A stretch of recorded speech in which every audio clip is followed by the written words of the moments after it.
Hello and welcome to another episode of the Neverstraightanswer podcast, the podcast that aims to cover a wide range of topics from conspiracy theories to popular culture and news. I'm your host Gaz, and joined from a remote location, my co-host. Well, they abducted him, but they brought him back after he taught the aliens how to love. He's Mr. Taylor! I love it. Welcome. I love it. And thank you for Mr. Lover. Let me show you this earth thing called kissing. I taught him too much, that's why I couldn't take it. You Well, have to bring me back, man. Thank you for joining us on the only conspiracy podcast that pokes the Illuminati right in the all-seeing eye. And I hope you guys and girls are keeping safe and well. It's been another week. It has. Episode Welcome on and off. 122. Oh, If you're counting. Well, thank you for all you listeners out there, new listeners, as well as you repeat offenders. Keep repeating. We got another probing episode for you this week. Alien encounters all over the show. So, well, everywhere, man. this week it's going to be a story of a man walking across the moors in Ilkley in Yorkshire, England, who apparently saw and not only saw, photographed what he believed to be an extraterrestrial being. Is there any truth to it, or is it just a hoax? We'll be looking into it a little bit later on. We will. So that's very exciting, isn't it? It is. It's going to be a good one. Make sure you stick around for that. But before all that, what have you been up to this week, Mr. T?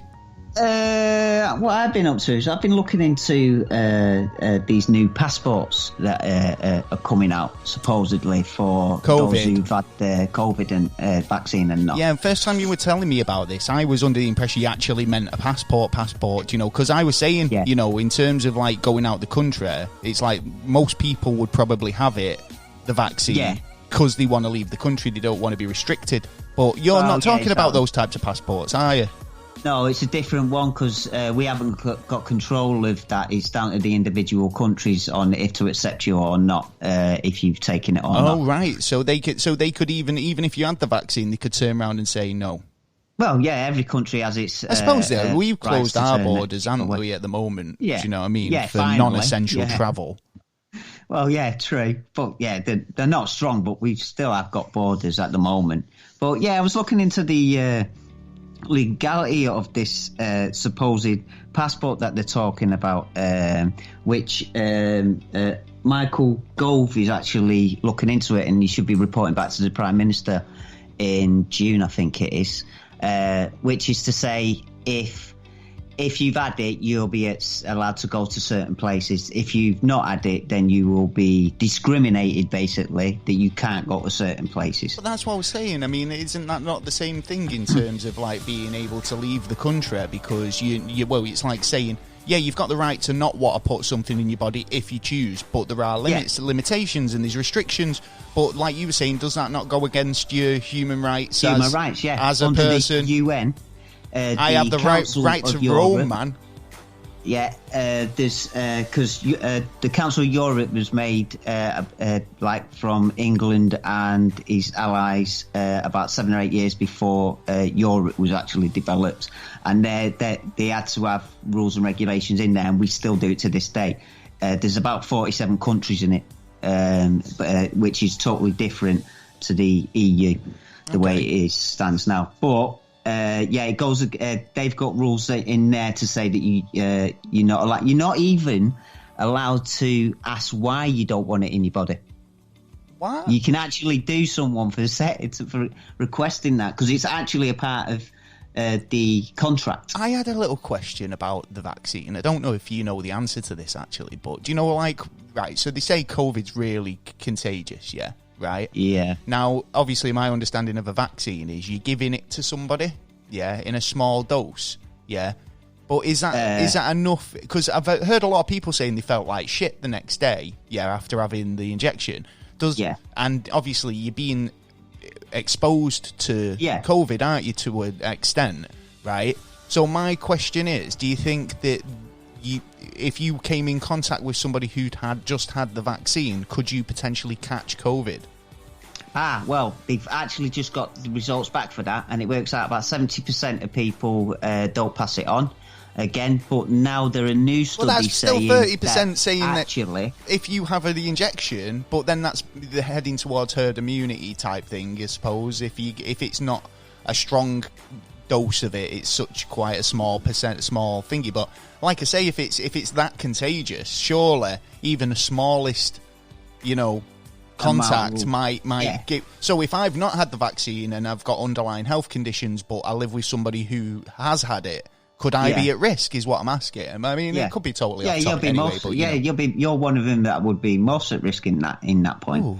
But the way they do it now as well, it's a new kind of vaccine. It's not like the old style of vaccine, where you were saying they'd cut they cut it up a bit and then throw it in your suppose blood. They take out elements or make it.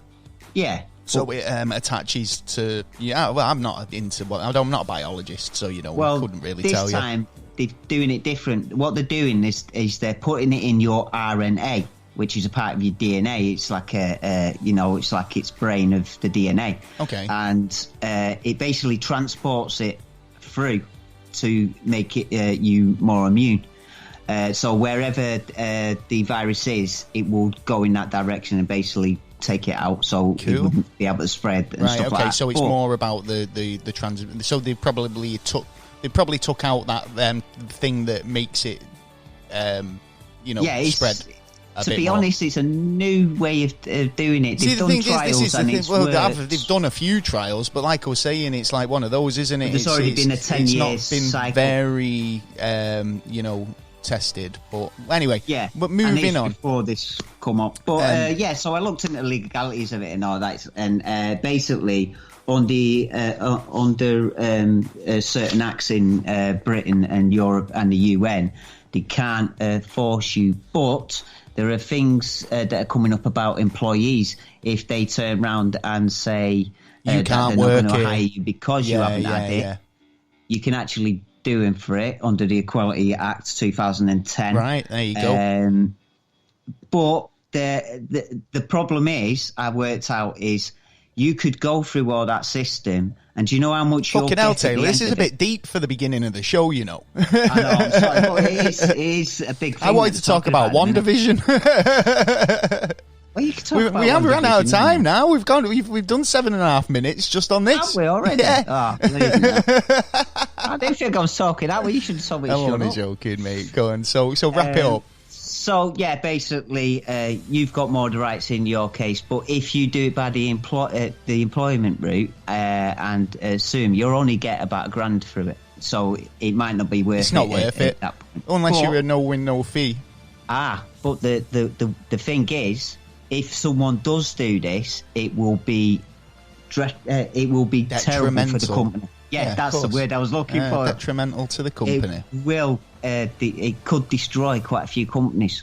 So companies need to watch out how they deal with this now. Well, there you go. Yeah, well, that's my segment. There you go. He's done it. Thanks, Taylor. Well, no probs. Well, I know you've been doing your research. I've been doing the research on the show this week. I've done a lot of. I've been looking into this story, but I did get chance to watch 2 pieces of telly this week that have actually one was 30 years in the making. Yeah. Oh, right. Okay. 30 years in the making. I'm obviously talking about Coming to America 2. Oh yes. Now, if you've not seen it, and everyone's seen the original. Eddie Murphy at his finest. If you've got 3 Eddie Murphy films that I would literally say were, my pearls of his career. Yeah. You've got Beverly Hills Cop. Yes. Yeah, right. You've got Coming to America and Trading Places. Yes. Right? Now, you could argue that, obviously, Marvel... Yeah, and even to another extent, Kevin Smith. You could argue that Kevin Smith did the multiverse, before Marvel did, right? Because he had all these different films with characters overlapping, right. So you'd find characters cropping up in other films that were nothing to do with them, but it was almost like a little multiverse. Bit MCU, right? Now, you could even argue that Eddie Murphy did it way before Kevin Smith, right? Because you got the Dukes Yeah, Randall and Marmaduke. They crop up in both trading places and come into America. Yeah, right. Yeah. So there was always that little nod to those types of things. And in fact, so good. Now, I think they've been in a couple of more of his films, in fact. Duke and Duke. Yeah, probably have. Sure. They maybe they could have, but I mean, it's like it's almost like a connected universe, and it's brilliant. And you can really tell that this film was a passion project for him, because Freddie Murphy, because there's so much kind of attention to detail to the original, like paying homage to the original story, as well as telling it in a new way, which is not only original, funny, but like, you don't add an extra character. These extra characters, but even all those no character within the film. Yeah, it brings another level to it, because you see a lot more of like Zamunda, which you could argue is like Wakanda before Wakanda even, you know what I mean? Right.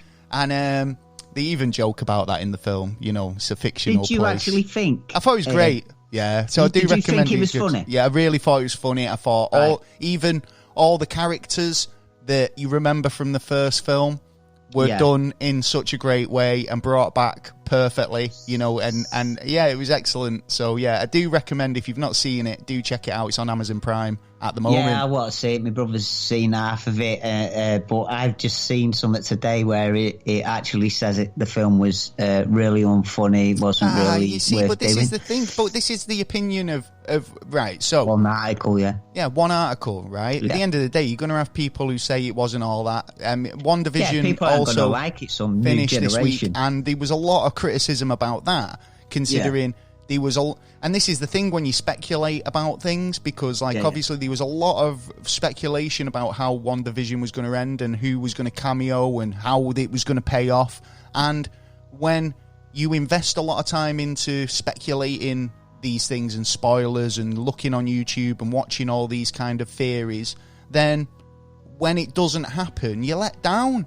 And you've not got that element of wonder or surprise anymore, and that's a shame, because you want to be able to kind of switch off from it and be able to. I mean, I like spoilers to an extent, because I don't really kind of, I can kind of forget it, and just enjoy it as is, and I like to see what people got right and got wrong, But it doesn't offend me if Doctor Strange doesn't show up at the end. Do you know what I mean? Like, I'm owed a Doctor Strange appearance. Do you know what I mean? But I thought it was good. I thought it was and you heard my opinions at the very start of the series. I wasn't that hot. I wasn't very hot on it. Right. But no, it got better. And I can't wait to see what they do with other MCU properties going forward with TV. Should be good. So anyway, wasted enough time talking about what we've been doing this week. Talking about me wasted time. I know, Well, next week we've got something pretty special coming up, because we get double of us next week. Oh, yes, you fantastic. Lucky? Well, you lucky people. You can tune in to the Super Pod, which is happening on the 13th, I believe. Yes, I believe so. 13th of this month, March 2021. In aid of comic relief, and we'll be on at 8 p.m. Greenwich Mean Time. We'll be posting links where you can watch us live and make a proper fool of ourselves. Listen, I know we're sending Jay round to kick your door down and make you listening. We will have our regular episode as well. So, double stuff. Double trouble. We're back again. All good stuff. But it is. Before we move on to the main topic, which is, I know why you're here anyway. You clicked on the link. Do you know what I mean? Yeah. But you're fantastic, lot. Chain Connections. Yes. We're doing a rollover. We are. Yeah. So Taylor's going to give you a recap on the clues for last week. It's a good clues. Do you know what? I didn't get it really for ages, and so I know it's gettable. You guys can do it at home, right? So if you know what it is, send us your answers. If you don't know what it is and you have a guess, send us your answers. It's all good fun. Taylor, what are the clues for last week? Okay, for last week's clues, it is number 1. They come in different colours, shapes, and sizes. Okay, and they're not penises. No. Right, go on. No, that's vibrates, isn't it? They have a land. Right, so penises. well, go on, yes, go. Landscape. And what's the third clue? And it is in Britain. Oh, right, the land's in Britain. Yeah. Right, okay. Well, if you think you know what Mr. Taylor's talking about, you know what to do. Send us an you email do. You're or clever people. Drop us a message over on Twitter, and we could be shouting you out next week as our Smarty Pants of the week. Oh, and you can go down in the Hall of Fame.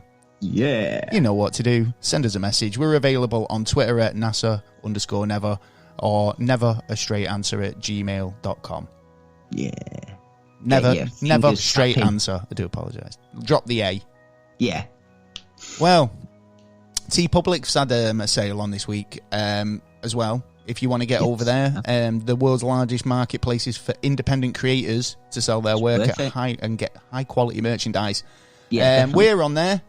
They support independent artists, podcasters, streamers, content creators, and more. So if you want to join up as a store or as somebody just buying stuff, get over, follow the link over there. I'm not sure if the sale's still going on, but they've just had a site-wide sale. I think 40% off, which is amazing. Follow the link and buy a Never a Straight Answer t-shirt. You know what to do there. They're lovely. Yeah.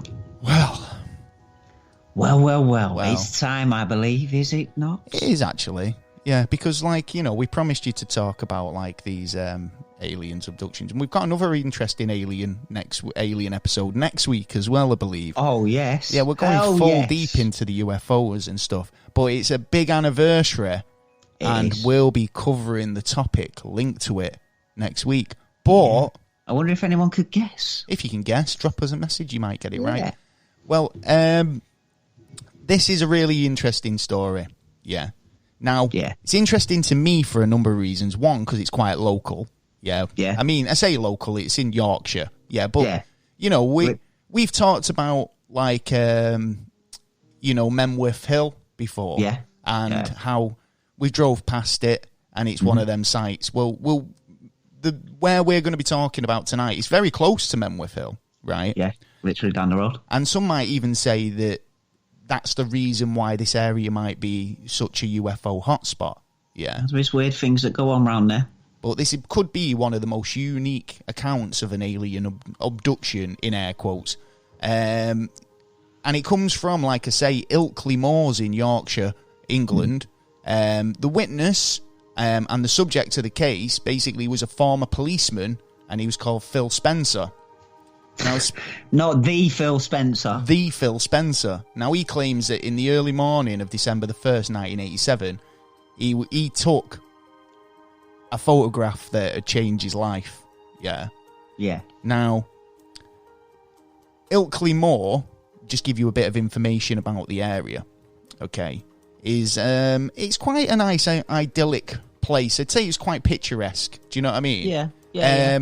You've got the rolling hills, early morning mist. Do you know, it's very kind of, Hobbit-y and kind of like a bit kind of Lord of the Rings-y, but it was actually the set for Hound of the Baskervilles, Conan Doyle's book. Also, Ilkley Moor, it's just one of those weird places. It's got a bit of an eerie sort of mystical air about it. Do you know what I mean? Me and Mike used to go up to the hills near there, UFO spotting. Did you? Yeah. Well, there you go, you see, because it's such a hot spot. I mean, the place is full of mystery, right? There's actually where this guy claimed to see this alien, I suppose, because, like I say, he took a photo. He took a good photo. And the photo, it could be argued that it's one of the most compelling bits of evidence of UFOs and aliens around, Now, there's a bit of conflicting because we both agree, don't we? Because in this story, they kind of assume or kind of allude that it was a grey. Yeah.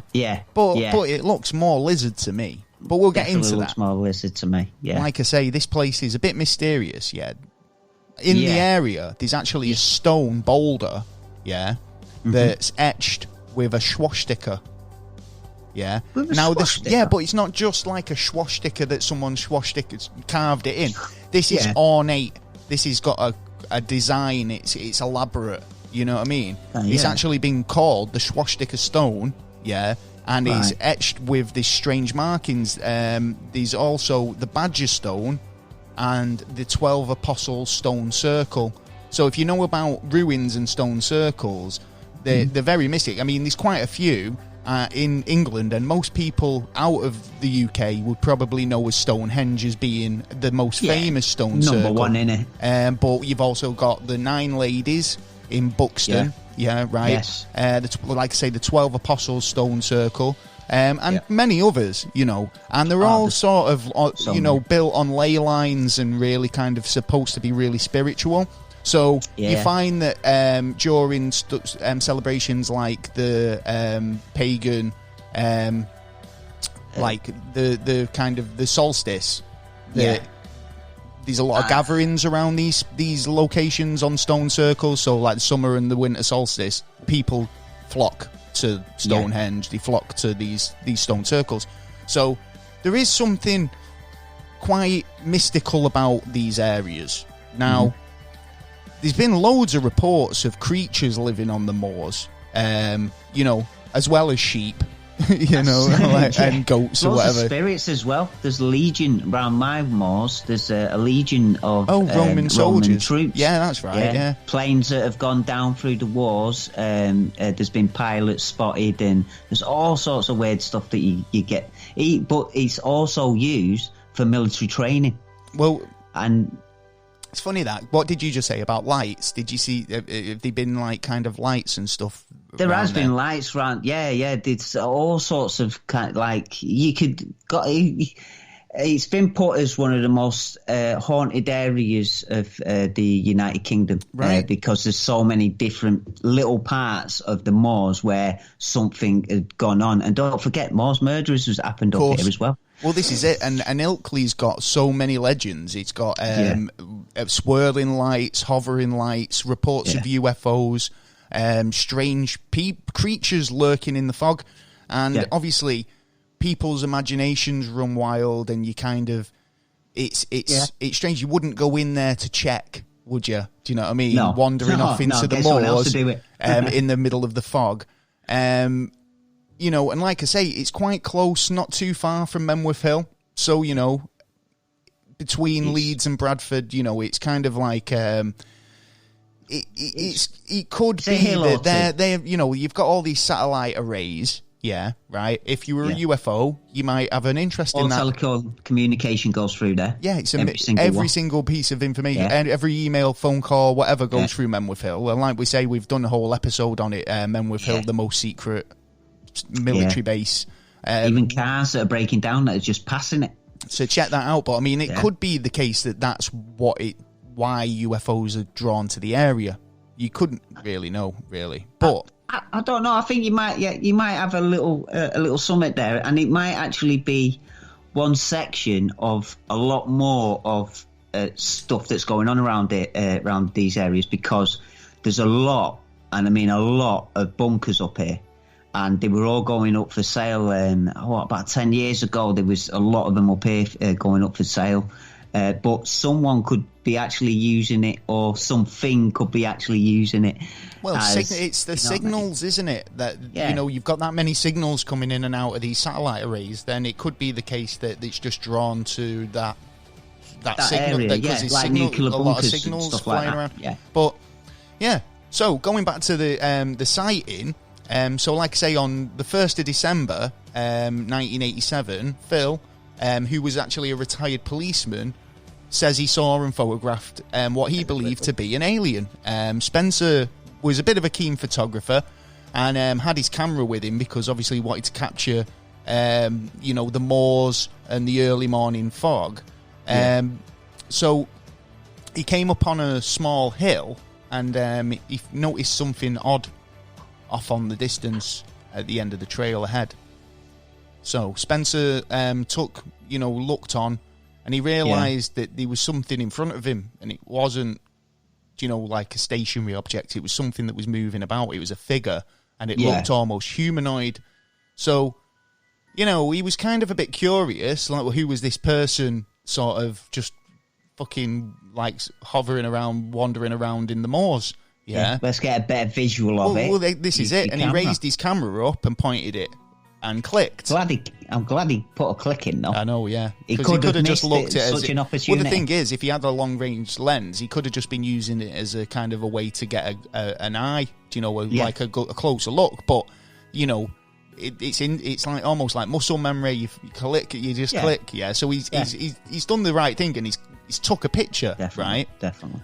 So as he did it, this being supposed to have raised its arm as if to wave him away, right? As if to shoo boy, you know, like you get away from here. And it began to move away and move down the trail, disappearing out of sight, right?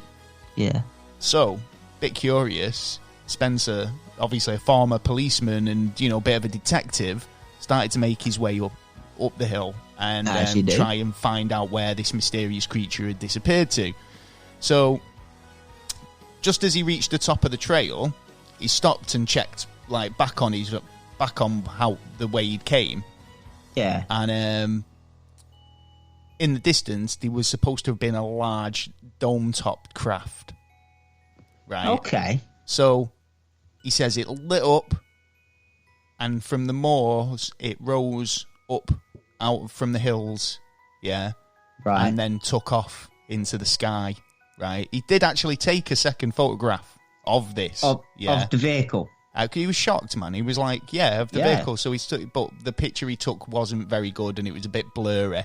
So obviously, you know, fair enough. You can't win them all, can you, really? Well, yeah, because if you think about it, if he's got a blurry photo that looks like it could be, you know, a little black bag that's floating in the wind, and he puts it against this as well, that makes this evidence more poor. It's funny, though, because, I mean, this is the thing where it starts getting me to the hoax stage, because, I mean, aliens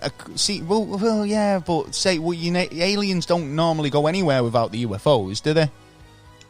Well, you never see one just walking down the street, and that's basically what he's done. He saw one walking around, right? So yeah.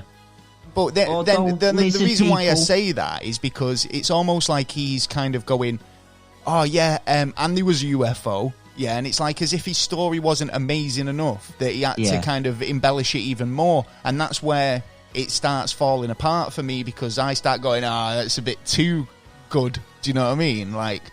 Yeah, I mean, not as good as, like, the Tarashima Hole or anything, but, you know, like...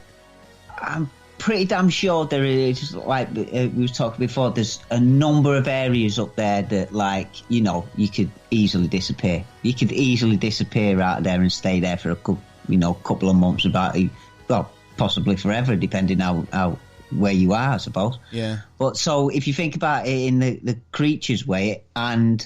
lizard people were mostly known to be underground. Well, this is like Los Angeles and Germany. I'm glad you brought lizards up, because you know, there was no doubt that Spencer had took a picture of some sort of humanoid. But a lot of people do speculate and say that it resembles a small grey. Yeah.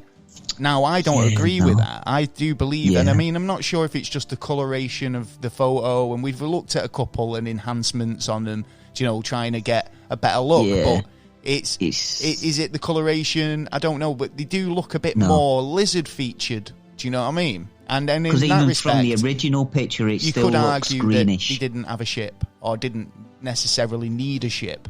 Yeah, could have been just popping up for a cigarette and going back down afterwards. Yeah, you know I'm on a break. I'm on a break. Yeah, I'm just going up to the surface.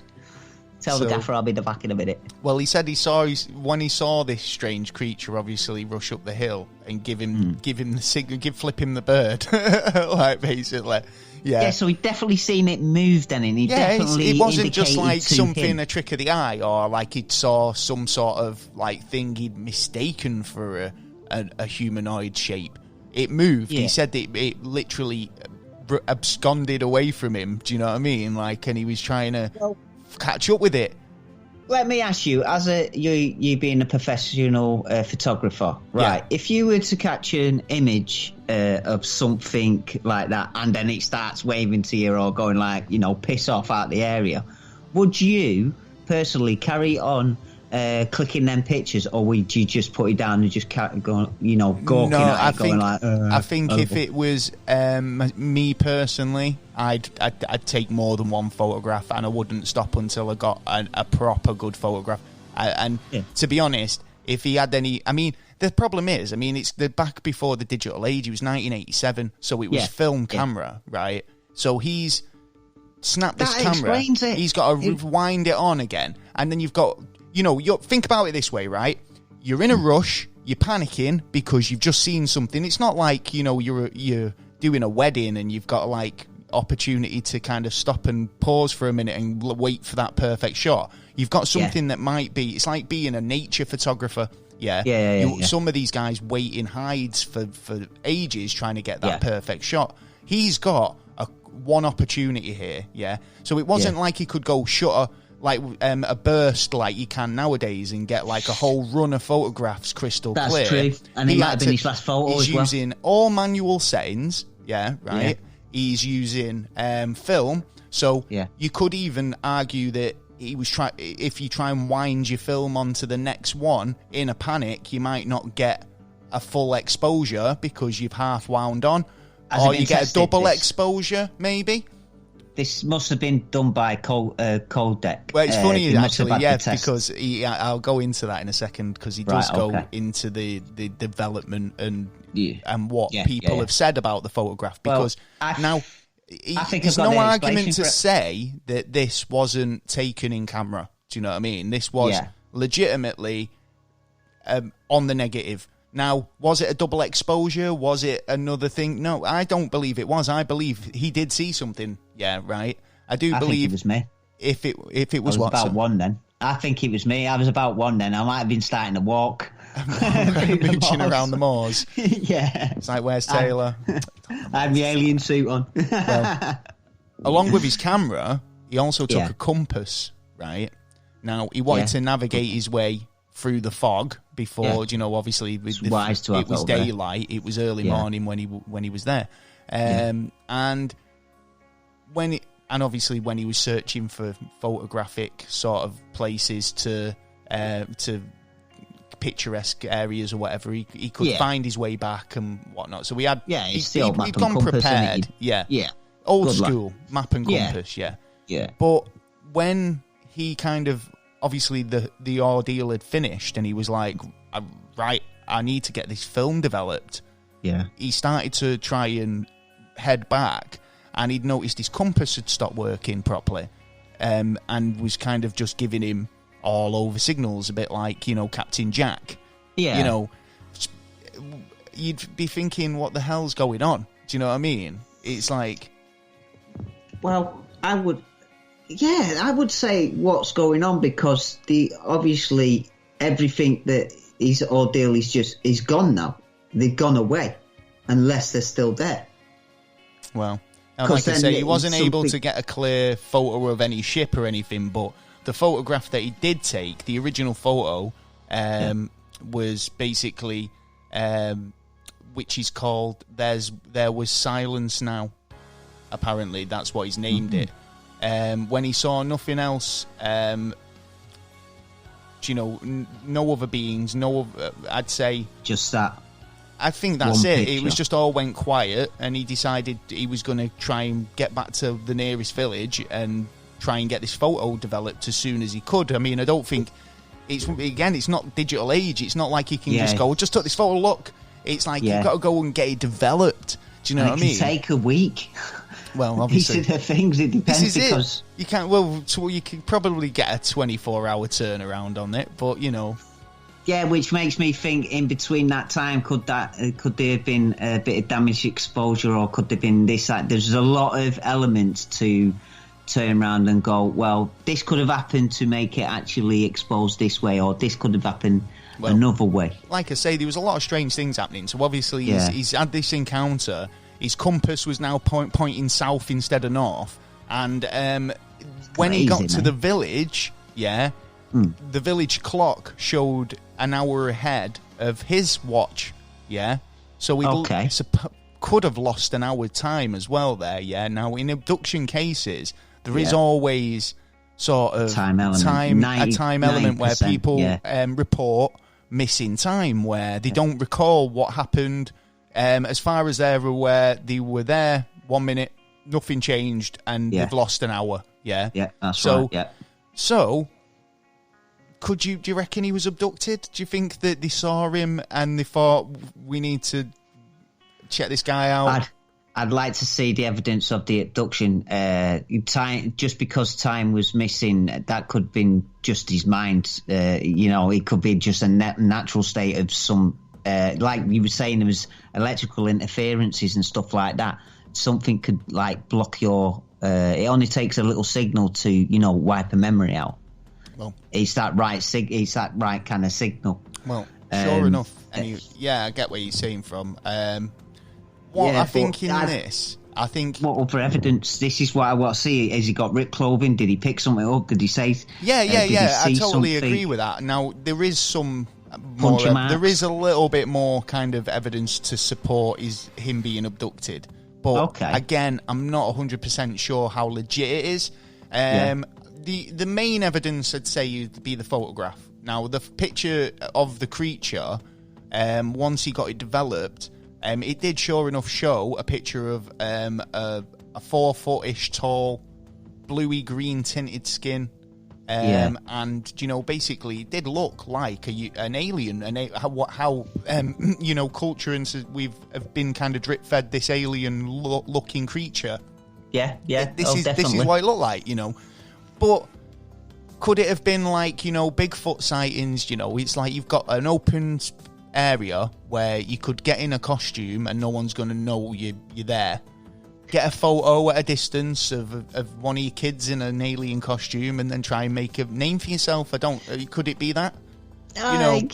There's plenty. There's people who have been bored and, you get excited and you go, oh, why don't we do this? And, it used to be the old Jeremy Beadle kind of thing where we used to play tricks on each other. Well, a lot more people played tricks back in the day because there was no consequences because you were trying to be sensible. It wasn't a case of that. It was slow burning back in the day. Yeah. You could do something like that, and it would go down in history as kind of one of those urban legends. But now with the internet, it's like we consume these stories on a daily basis. So it's like for somebody we'd see through it too quickly, and especially if it was supposed to have happened yesterday, then we would have been like, that photo's shit, we want to see better evidence, where's the video, you know what I mean? Like, how come you couldn't get a picture of his ship, To be honest, anything from 1994 onwards, I don't trust as much as that going backwards. Well, Spencer, I mean, he took it seriously. He went to the correct channels. He found UFO investigators. They all kind of thought this was a bit too good to be true as well. Said it was a bit too good, But after meeting Spencer, he was convinced that he knew he was telling the truth. Do you know what I mean? And he wasn't seeking fame or fortune for the picture. And the reason why he, believed Spencer was that he was an ex-policeman. Yeah, right. Yeah. Like, he'd had a pretty good career. He'd not kind of like no medical issues. No. There was no reason why he'd lie. Do you know what I mean? Now, he wasn't local to the area. He only moved to the area because his wife had family there, and since he was retired, and they decided to move back and try and feed. So, I think on the morning he'd been visiting his father-in-law, and thought. So, I'm assuming it's a trip that he did pretty often, but. Yeah, at least a couple of times a year. It seems like he decided that he was going to kind of try and explore a little bit that day. Do you know what I mean? But he explored, and I think he found a bit more than he was expecting. Do you know what I mean? Yeah. Well, and in a way, thankful. How do you mean? Or we wouldn't have had this picture. If he didn't do it, then we wouldn't be talking about this today. Well, like I say, I mean, what do you reckon to the lost time stuff? I mean, do you think that he was abducted there? Yeah. To be honest, I'd need to hear more evidence of. Well, you were saying there about him, being a bit no mental illness or anything like that. Yeah. I think, if anything, he started to feel a bit like he was going nuts after the fact. Do you know what I mean? Like, he had no problems up then, but all of a sudden, these are things that you've seen, no one else has seen. Yeah. You've got the evidence, but it's whether people choose to believe it. And it's like, if all of a sudden, you're that nutter waving a photograph around in the pub going, I did see an alien, I swear. Do you know what I mean? Well, there's Spencer. Saw an alien once. He's in the queue of a lot of people who've taken evidence of things that they don't know what it is and they want to find out, and so they publish it and then they get ridiculed. Yet now more and more are actually looking at it and going, actually, yeah, we should have questioned this a while ago and we just haven't. Why haven't we? Oh, the reason why is because we're keeping it a secret or keeping whatever's going on behind the background, good or not. And it's one of them. There's loads and loads of stories. Well, we'll post the photo so you guys can see it for yourselves. I mean, or if you want it, if you can't wait, Google the Ilkley Moor Alien and you will find the photo. Actually, you were saying about evidence and stuff. Well, apparently, I'm not 100% sure whether this is legit, but apparently he did go under hypnosis. Yeah. And during the hypnosis, he revealed that he had been taken up to the ship, into the saucer, and experimented on. Now, again, does he go is this into any more explanation of that? Well, I'm not too sure he does, but I think it's more of the case of that. It's like, is it getting more far-fetched, or does it always end up getting more far-fetched because you kind of like need to make it that more impressive every time, or what? I'm not saying it's a hoax, because is it actually more evidence because he sent the photograph off to Kodak Laboratories, right? You were asking this earlier about whether it had been tested by, and it was definitely the original photograph, and it's never been proven that it was superimposed or anything like that. So, there was no double exposure, there was no superimposing, there was no camera trickery whatsoever. It was just a photograph taken. Now, we've seen odd photographs like this before, where the photograph has been tested and it's legit. So, like the astronaut, have you seen that photograph where he's an astronaut behind a child on a hillside? The three astronaut wasn't and the one there in between.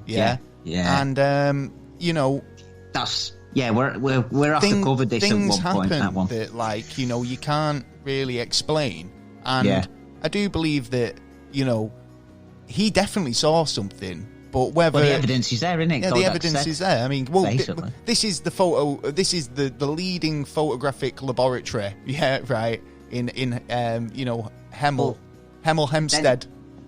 Then you got a question: if it was a hoax, how would you do the hoax? You could make a statue, put it in the corner. Because I was looking at his fingers. On one hand, it's got something like fucking 16 fingers or something, and on the other hand, it's looking like it's got 3 or 4, but it's in like a kind of bush, so that could be like disguising it. Another thing could just be like a bit of surrounding, Yeah, that's what I think. Just something bit material, material getting in the way, pausing, whatever. And the length of it, the length of it from its legs to its arms should be roughly the same, roughly. But in that, there's shorter legs. But I thought that as well. You go up in the moors, you will have big bushes in front of you, so it could be easily explained that about thickets and shrubs. It's a shrubbery. There's loads of stuff around there and there's loads of ditchy holes. Yeah, but he waved at him and ran away. That's the thing. But he says he waved at him. He hasn't got proof he's waved. He's got proof that he saw something. Now, now we've seen these images of Mars where you've got kind of like rock formations that look like a guy walking off. Totally. Do you know what I mean? And it's like we've seen that, and it looks like a figure, but Is it just now we as humans, we've got this kind of thing where we're programmed to see faces, we're programmed to make patterns and take. Yeah. It's how our brain works. We try and make sense of information, and if we're given limited information, our brains will liken it to the next closest thing. So it'll be like, you know, if I'd never seen a watermelon before, but I'd seen a cantaloupe, right? And somebody went, what's this? I'd go, well, I know it's a melon of some description, right? But I've got no other frame of reference, right? Yeah. So, you know, could it be that it's just a trick of his mind? And well, no, it can't be a trick of his mind. Well, no, because the picture. Yeah, I know, but this is the thing. I could see something in a formation, and I'm looking at it thinking, I can see something in that. Yeah, not everyone might. But if I took a photograph of it from my point of view and my perspective, you might, because you're now seeing it from where I'm viewing my vantage point, right? And that could be just the case here. Do you know what I mean? He had a good vantage point where a certain alignment of objects made it look like an alien. Or it could have been an alien. You know, I'm not saying it was aliens, but it's aliens. Well, I'm looking at the original picture here in the two frames of how it's been portrayed. But, like, the difference between the background and... I mean, in a funny kind of way. You've got to look at the first image. Look at the first image in that row of three. Yeah, that's what I'm looking at. Because that's the original, right? And then the other ones have just been kind of like enhanced a little bit to make it kind of stand out a little bit more. I'll give you another thing here. Then you know, them people who have their in the front garden, they have a bush, and then they design it into a swan or something like that. Topiaries. Yeah, you could say that. Yeah, I do actually. Someone could do that. I could totally agree with you on that one, with the shape of the bow legs. Yeah. Now that does look like somebody sculpted it out of a hedge. And it doesn't look like there's depth underneath. Yeah, it doesn't look like there's no ditch underneath it, the legs, which is a bit of a thing. And the head as well on each side. They've got like these big fuck off lemons. Now, I don't believe it's almost like it's just leaning on a bush. Now it's definitely a figure of some description. Yeah, but there's like definitely I say, it's one of them, isn't it? It's like it's all about interpretation. So I think it's one of them. Whether you choose to believe it or not, it's definitely an interesting story, and I definitely wouldn't dismiss it. Yeah, I wouldn't dismiss it without a doubt. So, because if there is something there, it needs to be acknowledged and looked at. If there wasn't anything there, it still needs to be. He needs to be looked at. You know what I mean? So these are the type of people you're letting into the police. Well, these days, Well, that's another story. Well, there you go. Well, what do you guys think at home? Have you got an opinion? Do you believe that Phil? Is it Phil? I was going to say Phil Spencer. It is Phil Spencer, isn't it? Phil Spencer, yeah. Is it Phil? No, that was Thingy Spencer. What? Frank. Oh yeah. Better. Better. Who's Phil Spencer then? Phil Spencer's the guy off location. Phil and what's her face? Yeah, Kate or whatever her name is. Oh, I don't know. You know who I mean. Yeah, I know what you mean. No, Phil Spencer, property mogul. I've heard that name somewhere else. It's not the same guy. It's not the same Phil. He's not Phil. So he ain't going to sell me a property then, no. Okay. But he might try and sell you the idea of aliens on the moors. He's half sold it to me already. I just need a little bit more proof, and then I'd sit his way. Well, it's actually gone down now. He basically said it's gone down as one of the most top 10 UFO incidents in the UK. Right. Well, you know what? I don't know. I'd say since the 2010, somewhere around there, a lot of stories that I heard way back then of all. Well, this is according to the Daily Telegraph, which included it in the 2011 list of top 10 UFO incidents in the UK. I do think it's one of those ones where it's like, when do you ever just see like the alien? Do you know what I mean? It's always the UFO report. You never get a report of there was an alien, you know. And when I was doing the research on this, right, because like you say, it was listed as an abduction case, right? Yeah. And it more occurred to me that it wasn't, or if he did get abducted, then that was a secondary thing that came out later, yeah, right? Maybe it was just to kind of like, to maybe mind probe him, forget what you've seen, but it didn't work, and he got a photograph, so, you know. Most cases, you're talking 2 to 4 hours, possibly more, depending on. Well, this is it. This was about half an hour to an hour. Yeah, which makes me even more suspicious on that. Actually, no. I get where you're coming from. It tips me a bit more on the no on that case because of the timeline. Unless he's got the timeline wrong. I'll genuinely be honest. I'm on the fence with this one. Right. Yeah. If you guys at home can come up with any more information, as if to say this was genuine or a hoax, you let us know. Very interested to find out. Yeah, definitely. But yeah, I'm sitting on the fence on this one as well. More props onto yes than no, but I'm still on the fence on that, to be honest. Like I say, we've got a really good one, good topic coming up next week. More UFO encounters. But before all that, we've got the news. It's the news! And we've surfboarded our way and boogie-boarded through the World Wide Web to find you guys the best news around. And what's happening this week in the quite a lot. Big world. It's quite a lot, actually. Big wide world, yeah. I found this story. Yeah, right. What's going on? What's going on here? Sorry, I'm losing me focus for a second because we just, you know, when you're doing these things live, do you know what I mean? With no edits. Yeah, we like to keep it raw. You've got to do it. You've got to do it on the fly. Do you know what I mean? You have. Well, anyway, found this, and I thought it was just such irony. Yeah, right. Yeah, that's what I call irony. A reporter robbed.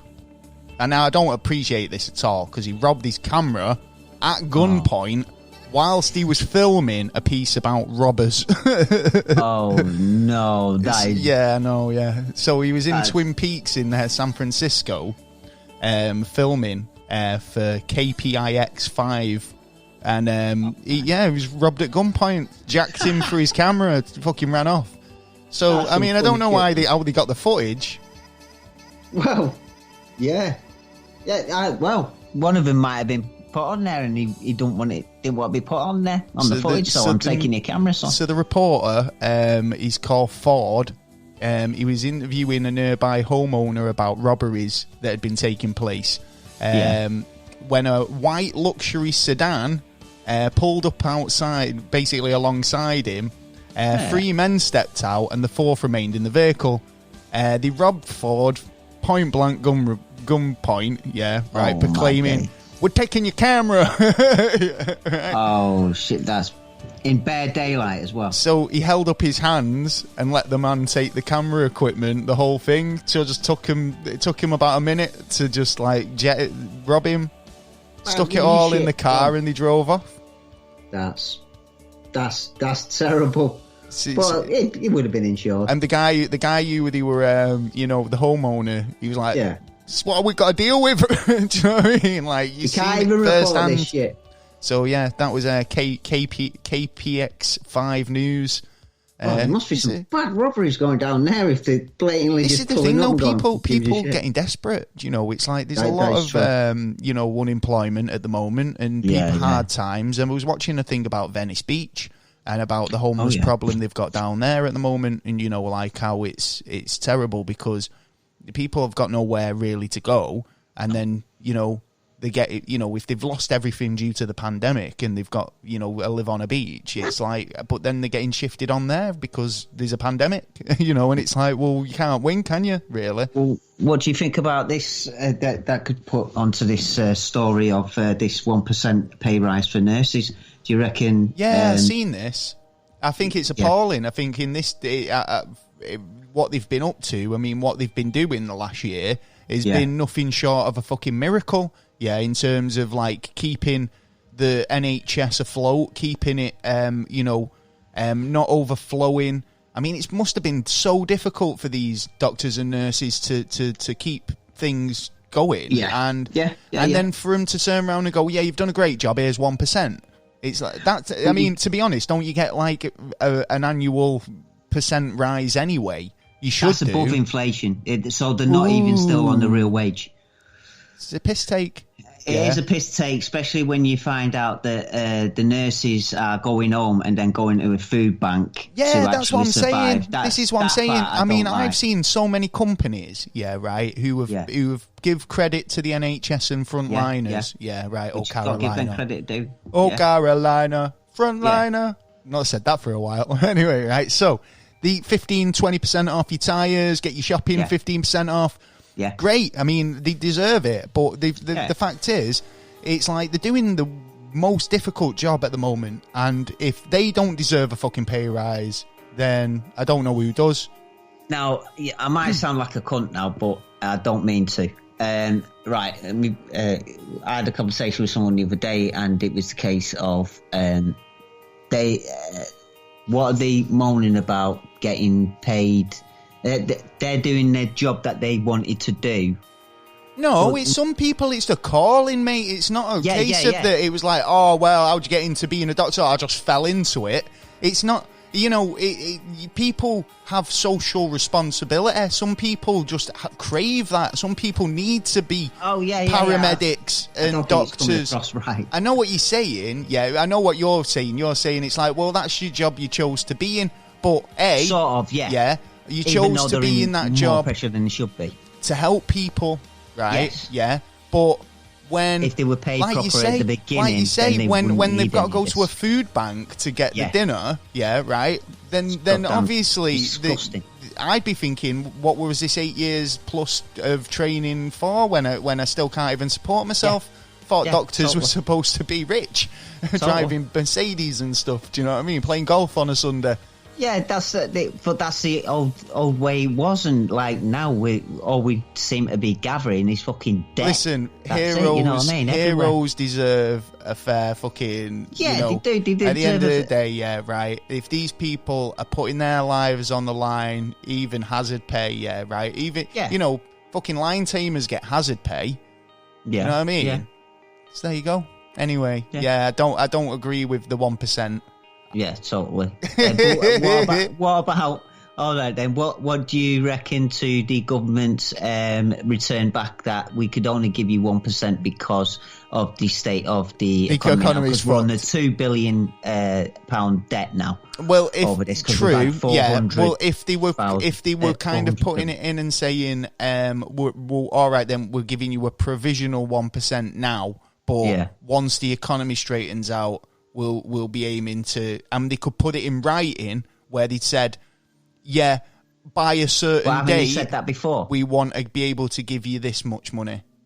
Yeah, but haven't they said that before and gone back on it? Because weren't there an agreement on before this situation happened that it was going to be the 1%, but then we were going to move it up to the 3%, and then like it started that way, but then. Obviously, they've got a lot more work to do. They've got a lot more stress and strain, and the case. I just think that it's one of them. You can try and find an extra bit for them.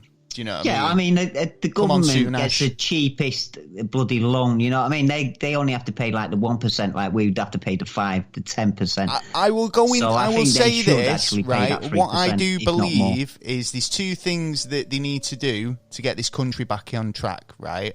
Okay. Now, you might agree with me, you might not, right? But in my opinion, there's two things that they could do right now. That would generate so much income, it'd be like fucking what? I know one of them what you're thinking of, but legalize cannabis. Right? Yeah, $6.5 billion in the first year. Right, bam, done. Guaranteed. Right, there's one way, right? Yeah. Second way, Robin Hood tax, right? Yeah. Tax the banks, right? Financial sector doesn't get back; they don't get taxed, right?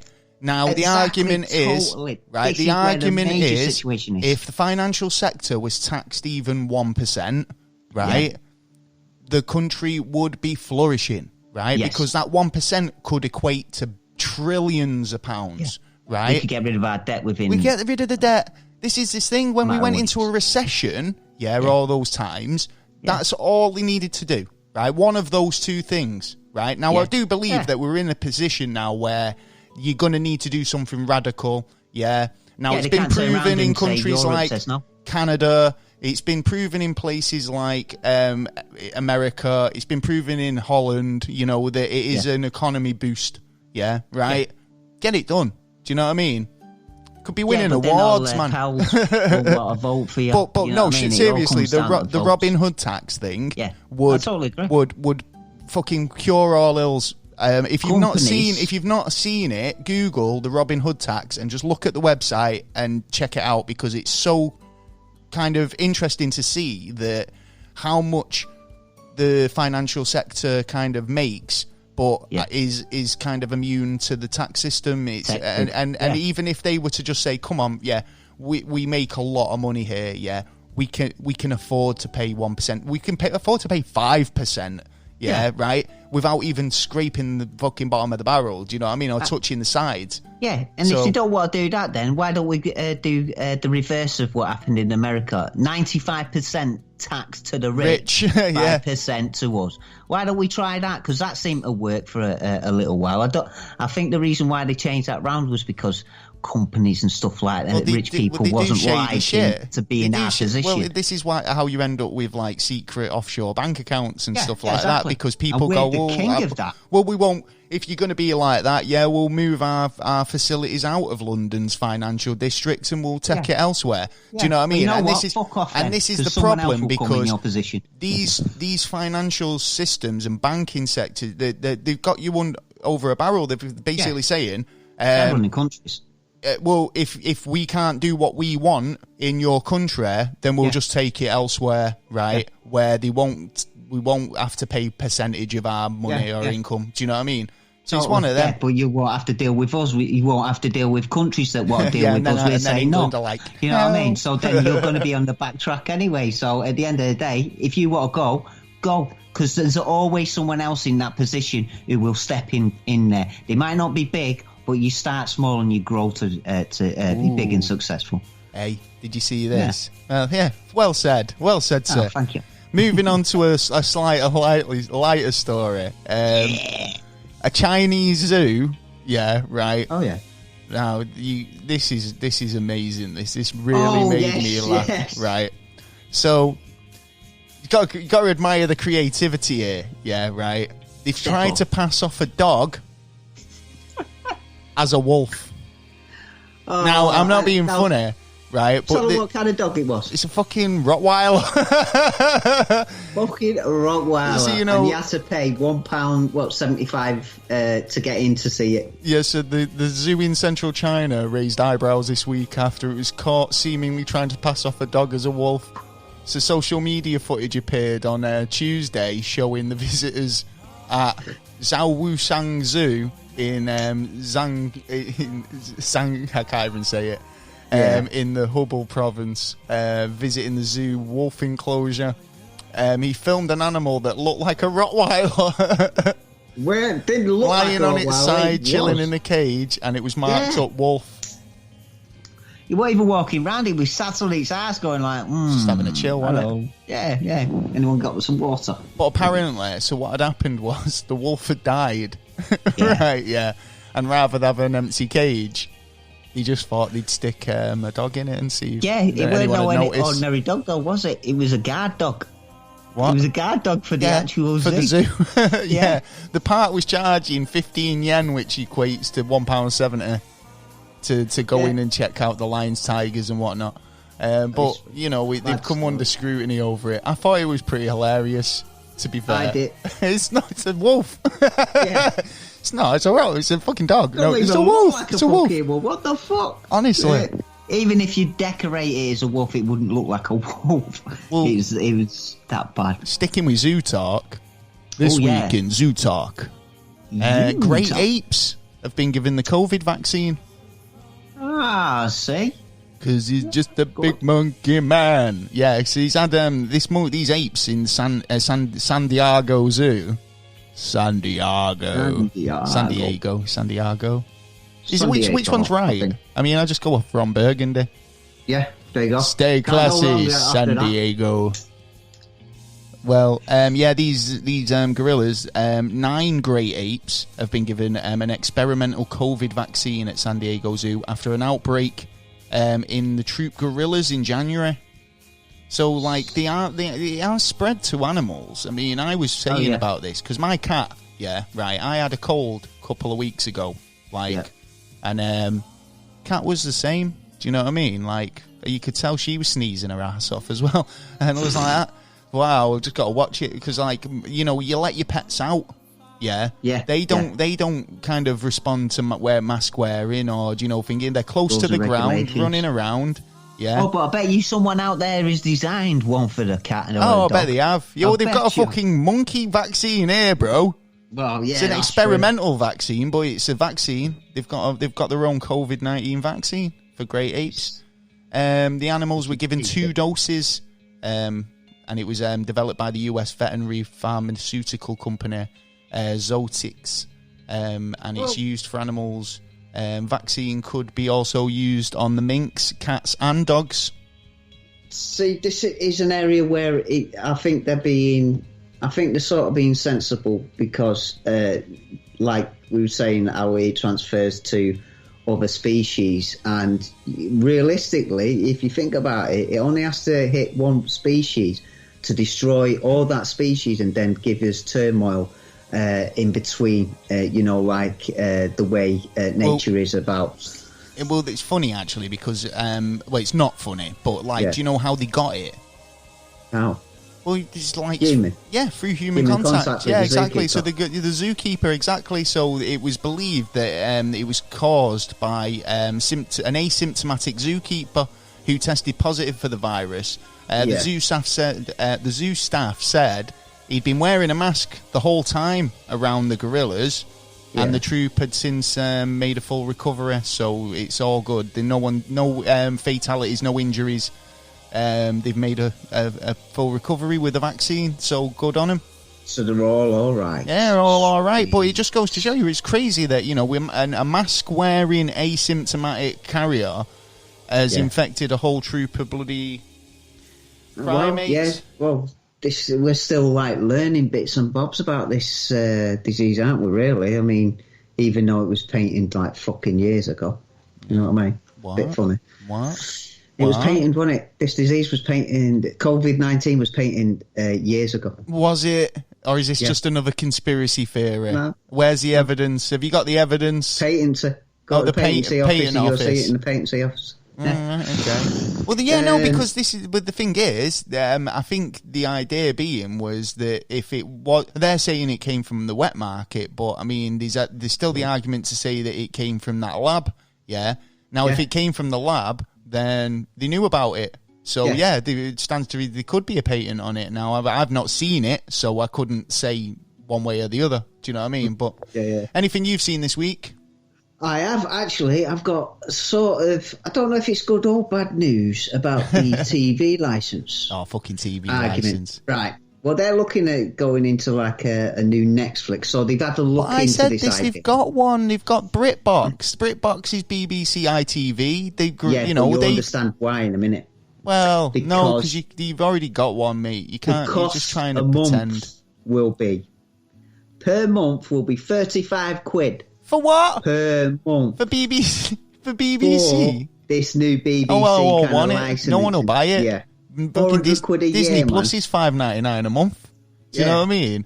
The thing is, right, the reason why people sign up to Netflix or any other app is because it's cheap enough. It's cheap enough that that you're given the option for a start. Netflix say you've got this product here. If you want it, it's this much a month, right? But then they take that money and they make programming I actually want to watch, right? Which means that I go and pay for the app. You see you see the circle. It's the chain of TV, yeah, or the circle of TV, if you like, right? Viewer controls the remote, right? Yeah. Decides what wants to watch, right? Yeah. If you ain't got nothing on your channel I want to watch, I won't be watching it. Yeah. Exactly. And if you turn around and ask for 30 odd quid a month for the privilege of watching stuff I don't want to watch, I ain't going to pay it. So, see you, BBC. For watching one Bye. Right. Yeah.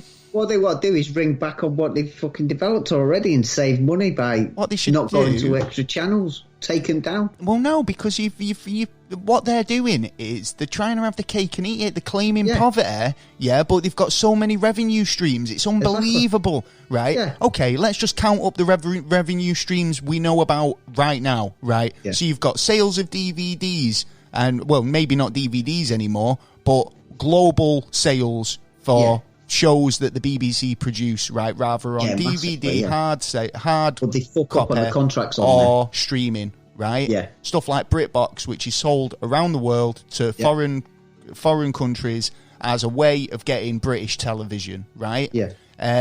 Not only do they claim to have original content on there, stuff like new spitting image, right? Yeah. So they are investing money into new programming for this platform, which is BritBox, right? So for them to turn around and say, oh, we're thinking about doing a Netflix type thing, you've already got one, right? Yeah.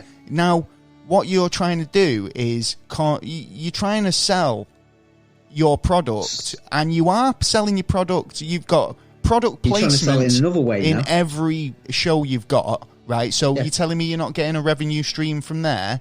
Yeah, you say you don't have advertisements, but you blatantly do. Half your shows are advertisements, stuff like Top Gear, right? Yeah, which is just the biggest car commercial ever going, right? Yeah. So I find the fact that the BBC claim poverty for running their business and try and claim this sort of government asylum as if to say, oh, but we're an institution and we're dead cheap, we're reasonable. Yeah, right? Well, if I tell you what, right? Stick to being a website and a radio station, right? Yeah. Put all your eggs in the BritBox basket and turn off BBC 1 and 2. Yeah. Deal with it. Yeah. That's it. Yeah. You've already took the one thing that was actually good off the air, which was BBC 3. Yeah. Yeah. BBC 2 doesn't have any cutting edge or edgy comedy on it anymore. Yeah, although it's the second most popular channel. Yeah, because it's better than one. Do you know what I mean? Yeah. But there's still nothing on it. Repeats as well. I know. Repeating films, you won't get me het up. The only thing that were good have gone and been and gone. And one thing was like Only Fools and Horses. Yeah. And I loved the kind of like the way they became a millionaire in that. Yeah, right. Do you know, like having a rummage. And he was like, found a watch that ended up being like worth a load of money. Yeah. Well, I found this story about a very similar thing, actually. Yeah, right. So it was a yard sale. Yeah. Oh, right. And someone bought a bowl. Yeah. And it turned out to be a rare Chinese artifact worth $500,000. Whoa, nice. Bought it at a yard sale. Who sold it? Yeah, I bet they are gutted. Well, I mean, it's the stuff of legends, isn't it? A small bowl worth £35 he bought. That's how much they were asking for it. Turned out to be a 15th century Chinese artifact worth $500,000. It's just one of those, isn't it? One of those things that you just wish should happen to you. So apparently it dates back to the Ming Dynasty as early as 14th century. And is estimated to be worth between 300,000 and 500. So not quite $500,000. But you never know. In auction, could go for even more, to be honest. Yeah, it depends on on the bidders, between two bidders who want it the most and who's got the most wealth and likes it the most, I suppose. The bowl, which Sotheby's call exceptionally rare, will be available to the highest bidder as part of a Chinese art auction in New York later this month. So if you're interested, you've got $500,000 in your pocket and you want a bowl, you want to put your peanuts in it, then you know what I mean? Or your M&Ms. Yeah, put whatever you want in it. Do you know what I mean? It's a nice little bowl.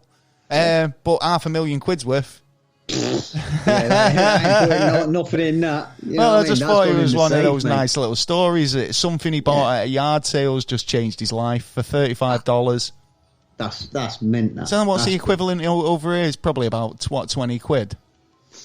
Yeah, something like that. Yeah, 25 quid. 20 quid, 25 quid. Yeah, still pretty steep for a bowl. It's fucking bargain, yeah, I'd definitely it's say like, that. Get me to IKEA. Yeah. Well, no. Well, you see, this is the thing. See, if I was in the market for a bowl, and it was at a yard sale, and someone said it was $35, I'd be like, "You are selling your tat here, mate." Do you know what I mean? Well, yeah. Oh, you'd knock him down in price. I'd barter. I'd definitely try and get him down to 30, 25. Well, question comes. The person who bought it, did they know? Of course he did. Did they know before they actually took it away? Yeah. And when they don't know. This has happened to me before, actually. Yeah, right. I'll tell you a real story, true story that happened to me once, right? Yeah. So I was doing a bit of market car boot. Yeah, it's like a car boot sale, like a thrift sale or whatever. And I had a load of VHS videos, like in a box, and had marked them all up because they were like, no one wants VHS videos. So you put them all as £1, $1. Like DVDs now. Yeah, exactly. You can get them dead cheap now, can't you? Because just the bottoms fell out of them. So you've put on the box, all videos £1, whatever, right? Mm-hmm. And there was one video in there that was particularly rare, It was the Disney classic Songs of the South, right? Which has been banned now, right? Can't buy it anywhere. No, can't. It's racial. Okay. And you can see why, right? Like the three scarecrows in Dumbo. Dumbo, it's kind of racial stereotypes, and it's not on, and it was banned, right, for good reason. But I did have the VHS because I think, we were bought Disney films as kids, on video. So this is in the box, and a guy comes over and he's like, "Can I buy some videos?" So I've just charged him whatever. But straight away, I mean, no sooner as he passed me the money had changed hands. He went, "Worth fortune on eBay, this sort of thing." Oh, transaction's already been. It's already been made. Nothing you can do about it. So if he did know.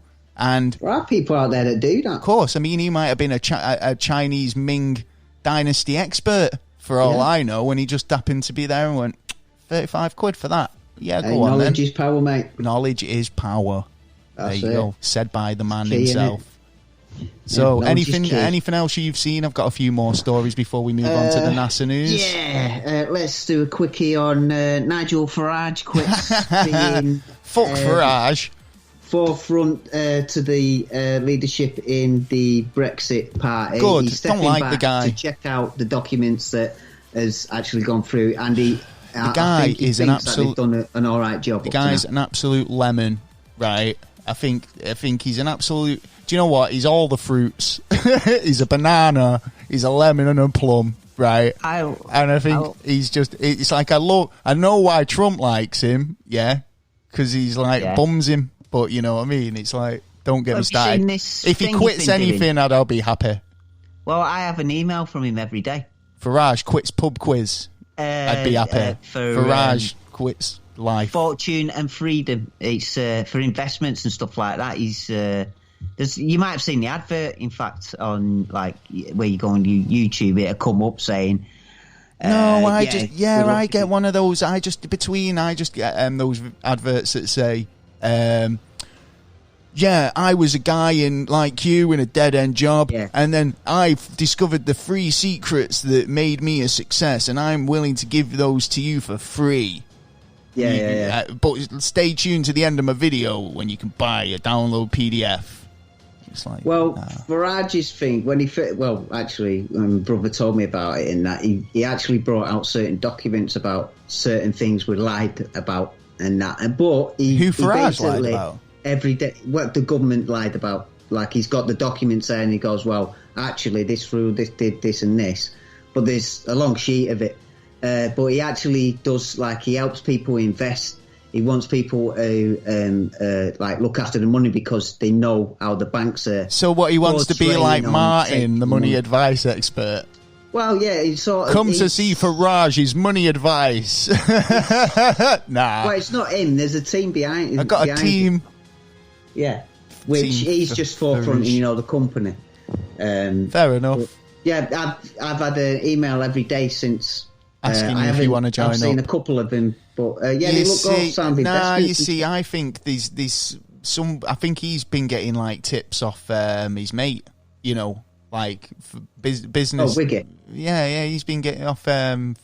Yeah, well, he's been a bit quiet, and he's on the golf course, and he's a golfing partner. Did you see that? Oh, you miss me yet? Do you miss me yet? Hey, did you see this? Man wins £2 million or $2 million on the lottery after the clerk gives him the wrong ticket. Oh, beautiful clerk. Oh, mate, I'm the type of guy who'll go, you give me the wrong ticket, I want my ticket. Yeah. Yeah. Like, I am that guy. I didn't come, you're trying to fuck me over, right? Yeah. Seriously, I've got a theory that the guy in my local shop, right? Yeah.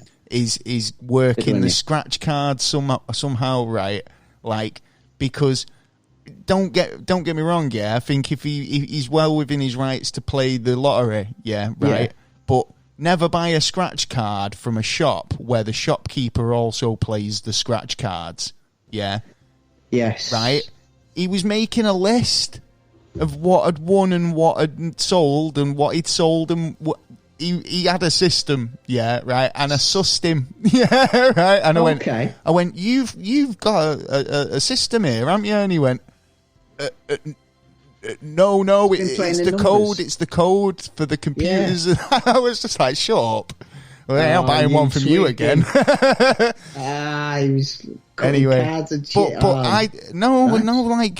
Able to work calculate the odds of if they haven't come back to cash it in, then potentially, and he must be playing them as well. So he's got the knowledge of his own odds of playing it, plus the customer's odds. Yeah. Mm-hmm. If he can work out the difference, he can work out when's the best time to buy his next ticket, is what I'm saying. Yeah. Right? That's his system. But I'm on to him. Oh, you're onto him. I'm onto him. So everyone who's listening to if I went and bought a ticket, and I said, give me a number 5, right, and he gave me a number 6, I'd be like, hell no, mate. I said I want a number 5. 5, right? So in this situation, I might have clocked that and went, these ain't my numbers, and got him to change it, and I would have lost. Shit, but you wouldn't have known gamble, that. Though, isn't it? No, because you wouldn't have known that. Yeah. Well, that's the probability, and he's trying to work out the probability of his next win. Where you're just going in for a probability of a win, and you've actually give your win away. Well, this is it. This is a Michigan lottery, where a man basically just was given the wrong lottery ticket, but there was no mistake about the result. He won $2 million. The Michigan lottery said the man stopped at a gas station in Michigan. To put air in his tyres, and he needed to change some cash for the air machine. So it was just a case of he was just in there. So he said, some lucky 7 scratch off tickets. Yeah. And the clerk handed him the 20 tickets by mistake. So, the $20 tickets by mistake. So, it was a case of, they was scratch cards. So it was a case of, he'd asked for one ticket, but he'd sold him the wrong one. Yeah. Ended up becoming a millionaire. That is so much luck. Better luck than a couple of teenagers in Birmingham. Oh, this is a funny story, actually. Yeah, go for it. Not for them, I wouldn't. Not for them, it weren't. But 2 teenagers miss out on £182 million that was drawn on February the 26th, 2021. I remember that one because it was like a big rollover. Yeah, it was the massive one, wasn't it? Yeah. So Rachel Kennedy, 19, and Liam, 21, her boyfriend.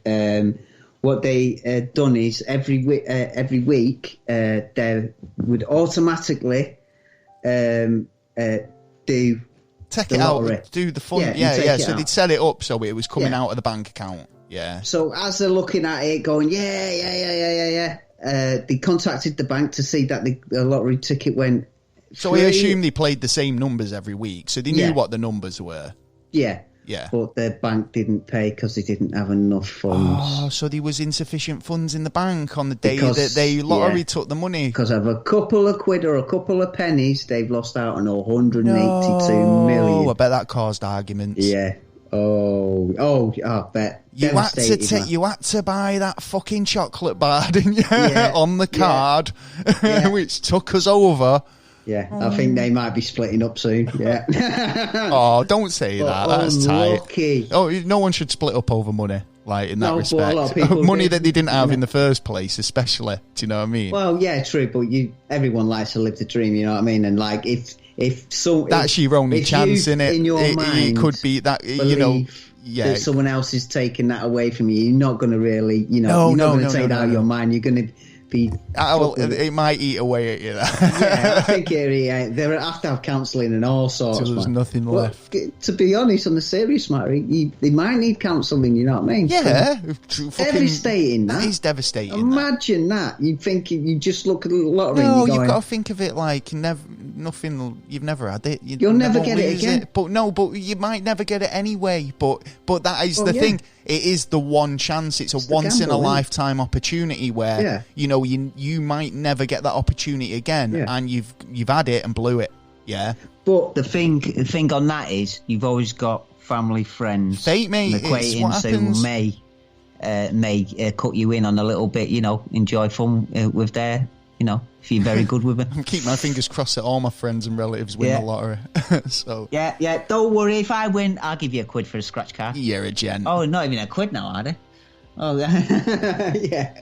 Oh yeah, I'll buy you $2.50 ticket. Do you know that guy? They're calling him the QAnon shaman. Oh, yes. Did you see this? He's been in court, hasn't he? Right. Yeah. So obviously everyone who was involved on the 6th, who did the rush on the old houses, well, I say houses of Commons then, or Houses of Parliament, but it was Senate? Yeah.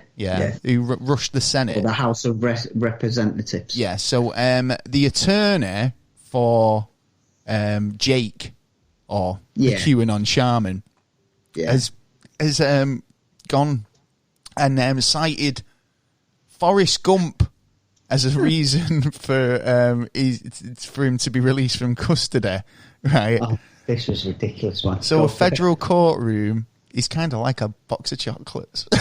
Well, that's not what he said. You never know what you're getting there. Basically, what he said was, obviously, he's up against for felony charges for interfering with police duty, civil disorder, all types of shit. Yeah. Leader and all that kind of stuff on top. But his attorney is basically saying, much like Forrest Gump, right? Yeah.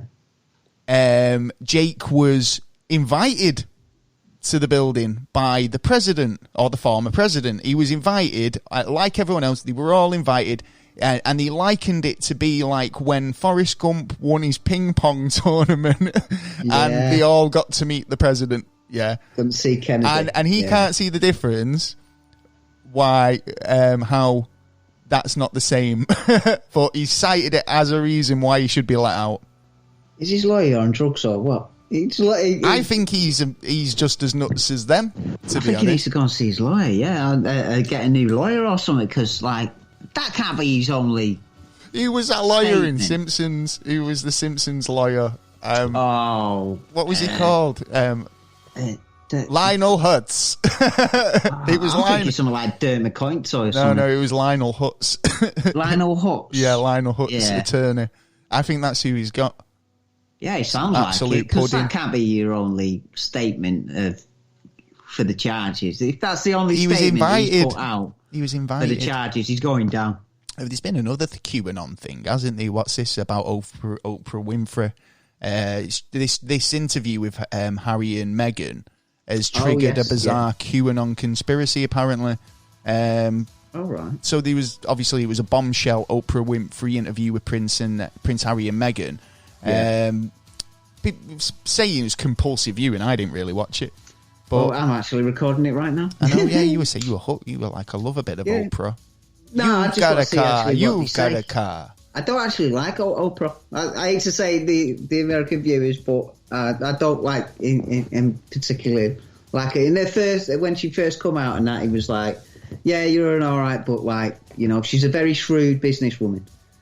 Put it that way. Well, they reckon that the QAnon theory is that powerful celebrities are part of a child sex trafficking ring, and they're all involved in it. Because of the raid, there was actually a story last year that you get a child, under your seat, you got a child. What?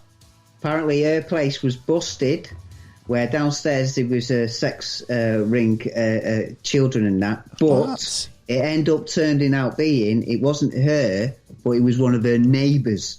It's not my sex ring. Honest. Yeah, it's not mine, but who says she might have turned up there? She might not have. We can't say. We were talking about this a couple of years last year, weren't we, or something? But I mean, it is a conspiracy theory, and it's quite outrageous. But I mean, it's like these, we've got to be some facts behind it. There's some maybe, but I mean, who knows, right? Like it's like this thing where we were talking last week about celebrities who think because they're celebrities that the rules don't apply to them. So could this be like, an extreme case of that? Because we know it happens, in terms of like, don't you know who I am sort of attitude. Like, but I think the public are more aware of what some of these celebrities do nowadays and like watch them, and if they're out of order, some people will say something. Well, most people will disregard it. Oprah Winfrey saying it's she's being trolled. It's fake thing. It's not true. Obviously, she hasn't been raided or arrested or just basically sanitizing and self-distancing like the rest of the world. That's what she says. Well, this is a bit like Harry and Meghan's kind of thingy kind of story as well. Because if you're going to go out in the limelight, expect people to throw shit, mate. Honestly, and this is the thing. So you throw enough shit, some sticks. Yeah, exactly. And it's what if it's how you take it. A percentage of the population choose to believe that, then hard luck. Do you know what I mean? And it's like, I mean, you want to hear what they say about you, Taylor. It's fucking unfounded. I know I'm a sex god and all sorts. I know I'm sick of it. I'm sick of being hounded, man. Valentine's all Day, lies, exactly. Love letters. You know what I mean? I've told you. I'm just me, not man. Sure about that. Well, right. Well, have you got anything more to add to the news? Because we've got some UFO encounters also coming up. We've got NASA news. So stick around. Yes. Well, let's. You didn't see any of the Harry and Meghan? I've not. We've just been talking about it. No, I said I didn't watch it.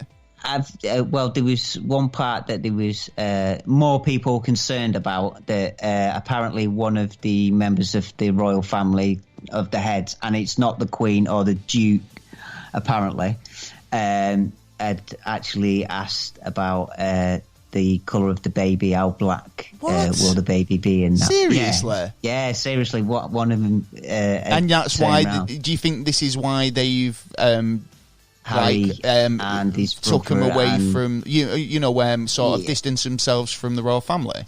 Yeah, because there was a bit of. I did think that there was a bit of maybe a bit of beef between the girls. Definitely, like they weren't like they didn't get on very well. Do you know what I mean? Yeah. But and then the lads for something to come out of something like that, it's a bit.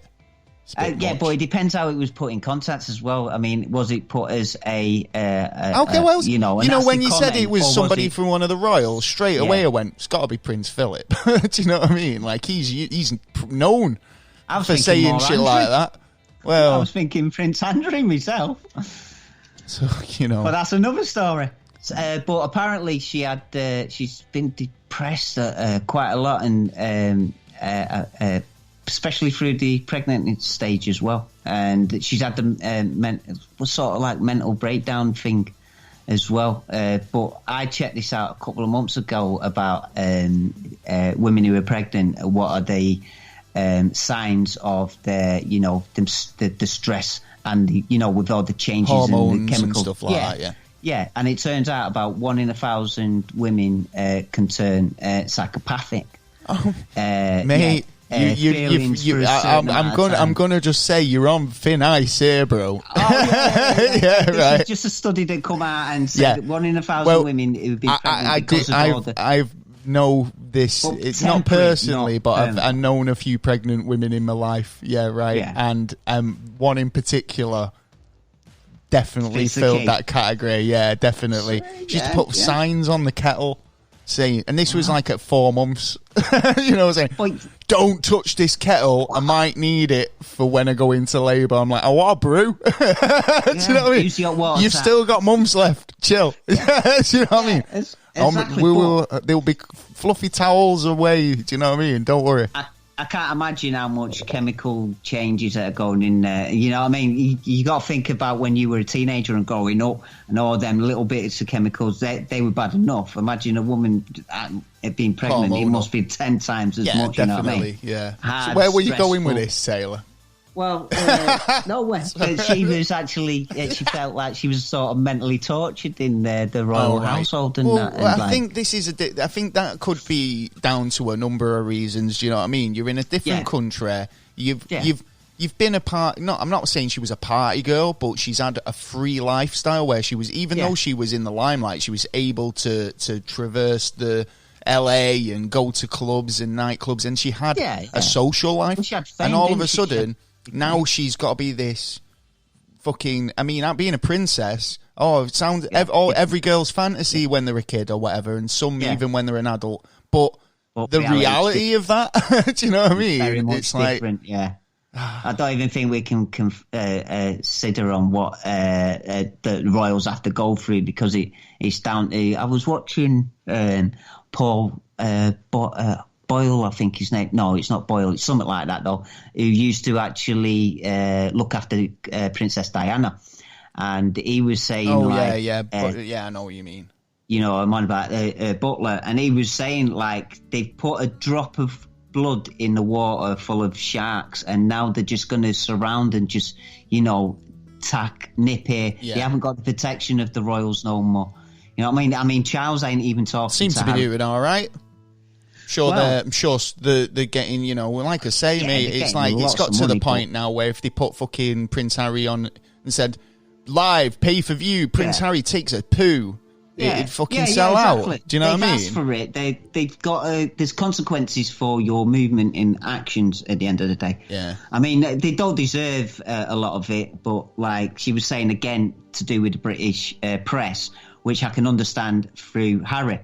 You know what I mean? Because I bet he wants to get away from that and doesn't want to get his family in danger. You know what I mean? He's got his own. Well, it's probably more to do with his wife in danger, because you know the Queen's like the godmother. She's like putting hits out and shit.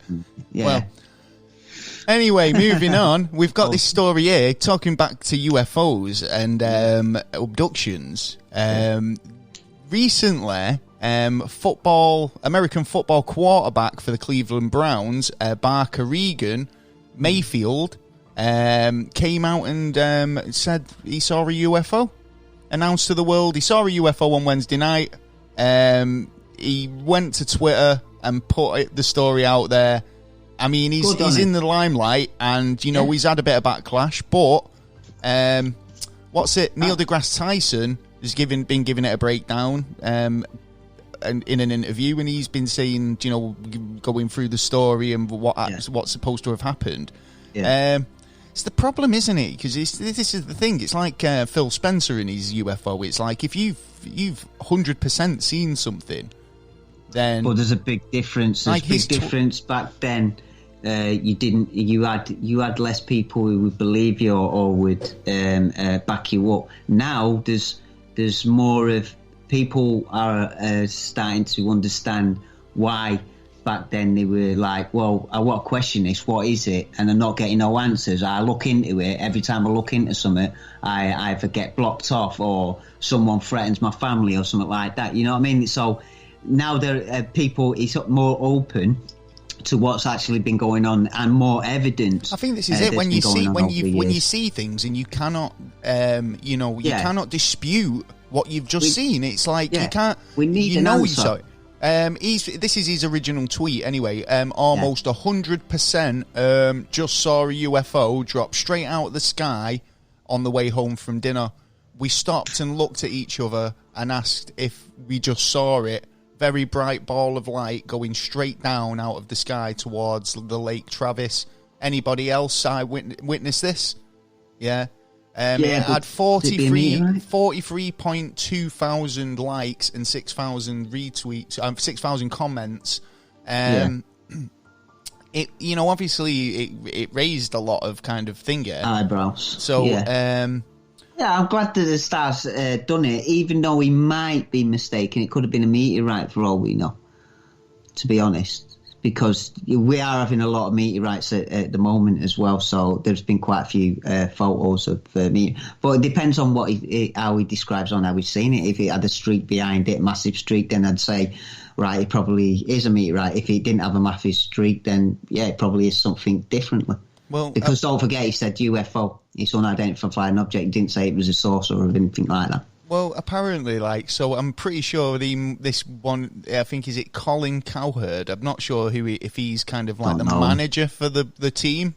Yeah. Probably, yes. He said, or the coach. Joe Montana, Troy Alkerman, Terry Bradshaw and Tom Brady have never seen aliens, and I would prefer my guys don't talk about it. No, I don't like that, because then that's like dropping down the whistleblower. Like if you've got something to say, then you go somewhere to say it and get it dealt with. He's stopping it. That I don't like his attitude on that, to be honest. Well, I don't know. I think Tyson's been going through it as a kind of in pro sort of it for a change. Yeah, to be honest, he's been kind of like, well, why hadn't he saw a fucking UFO? Why, you know what I mean? Oh well, yeah. It's a good story. I like it. More that people talk about it, the more we're going to actually get an answer. Did you see that the other day? The SpaceX launch of the fucking rocket they sent up. Of the SN10 spaceship. That's the fella. Ship. Yeah, fucking hell. It was epic, wasn't it? It was like, I mean, you could see it was leaking fuel on the way up, right? But for the fact that it got up there, completed its mission, and then came back down, landed, and blew up, it was like, well done. True. But it's his third flight as well, because the two tests beforehand couldn't actually land. Yeah, but this is the thing. Do you know how many tests they do? There's been so many that didn't make it. Do you know what I mean? Yeah. Oh, yeah. But this is the thing. It's like you've got so many ways of doing things and only one right way. And it's like, if you can, you've got to go through all those negatives to get to the positive. Do you know what I mean? So it's like, you can't, if it worked first time straight away, I'd be impressed. Do you know what I mean? But I'd be a little puzzled. To be honest, I'd be questioning why is it working so perfectly. Yeah, I mean, it's human error, man, and it's like, as long as it doesn't happen with people humans on it. I actually saw a really funny meme the other day, and it made me laugh, because it was Tom Hanks, right? And it was all four of his characters. One was Captain Phillips, one was the Castaway, one was Apollo 16. Yeah, right. Yeah. And another one was from another movie, and it just basically all involved a vehicle of some description, and it was just like, don't travel with this man. Do you know what I mean? It's like, it never ends well. But it doesn't. Obviously, I mean, SpaceX Crew 2 launches, that's been pushed to April the 22nd. I think we're going to be doing something for that. Obviously, I think we're going to be trying to do something a bit more hands-on with the NASA launches in the future. But we'll be giving you a bit more information about that as it comes up. As it comes up. Well, it's I talking of memes, I got a funny one today. He says, is International Women's Day over yet? Because I'm hungry. Cheeky bastard. I know. Couldn't believe it. International Women's Day. International Women's Week. International Women's Year. We just like the ladies. And don't worry, lads, we do have an International Fellas Day. Yeah, but the thing is, right, it was we don't celebrate anything. No, we don't. We're not really asked. They did this November the 19th. They did that thing where it was between Valentine's Day, and another day, and they called it Steak and Blowjob Day. Yeah, the month after. Yeah, the month after on the 14th. 14th in fact, that's next week. 14th of March. That's next week. So, ladies, don't forget. It's Prime yourself, girls. But why does that matter? Because at the end of the day, right, I thought Valentine's Day was for both sexes. I think it's more that it's more set for the ladies than it is for the gentlemen. But it depends on the couple that are doing it. Oh, no, if you're romantic and you're loving each other, then you do things for each other. You don't have to have a set day for one and then another for another. But if you do enjoy that, having a steak and that, then do that as well. Do you know what I mean? Yeah, it's like, go for it. Both celebrate both of the days. But it makes me sad because, like, you just kind of strip down stuff that we've, and we were talking last week about Mr. Potato Head. And that has caused fucking riots in all over. It's been a political minefield that Mr. Potato Head is gender neutral. Now. Well, it's caused more debates because now people are saying Kermit the Frog. Now, Kermit the Frog, what the fuck? Is that even a question, right? Because I can answer it for you here and now, right? He's been poking Miss Piggy for fucking years. Well, there's that, but Kermit's nephew, right? Little green nephew. Forgot his name now. Right, Little Kermit. Yeah, you know what he's called. I forgot his name. What's he called? Tim, innit? No, idea. Little Kermit, I think. He calls him Uncle Kermit.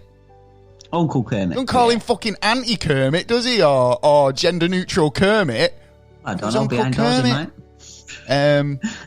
What's Kermit's? What's fucking hell? You're on the search for Kermit's nephew's name now. Robin. I'm sure it's Robin. Robin. I'm sure it's Tim. Is it Tim? I haven't seen Kermit in a long time. You know what I mean? He's grown up.